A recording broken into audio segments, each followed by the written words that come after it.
Hi అండి, అందరికీ నమస్తే. నేను ఝాన్సీని. ఈరోజు నేను గులాబ్ జామ్ చేశాను. గులాబ్ జామ్ కోసం మనం కొన్ని తెలుసుకోవాలి. మనం కలిపే పిండి కరెక్ట్గా మునివేళ్ళతో కలుపుకోవాలి. స్మూత్గా కలుపుకునే విధానం, అలాగే చేసే విధానం కూడా బాగుండాలి. అలాగే మరి ఆయిల్ కూడా మనకి వేడి ఉండకూడదు, మరీ చల్లగా ఉండకూడదు, మీడియం చూసుకొని వేసుకోవాలి.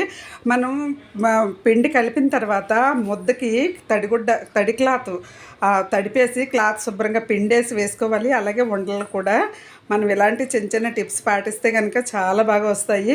అసలు పగలకుండా విడకుండా ఉండాలి అంటే ఉండలు ఎలా చేయాలన్నది నేను లెంతీ వీడియోలో మాత్రం చెప్పానండి. నా ప్రొఫైల్ ఓపెన్ చేసి లెంతీ వీడియో చూడండి. చాలా చాలా బాగుంటాయి. చూడండి, ఎక్కడ కూడా క్రాక్స్ రాకుండా చాలా నీట్గా వచ్చాయి గులాబ్ జాము. ఇలా చేయండి. నేను చెప్పిన విధంగా చేస్తే మాత్రం ఇలా వస్తాయి. నా వీడియో నచ్చితే లైక్ చేయండి, సబ్స్క్రైబ్ చేయండి. Thank you.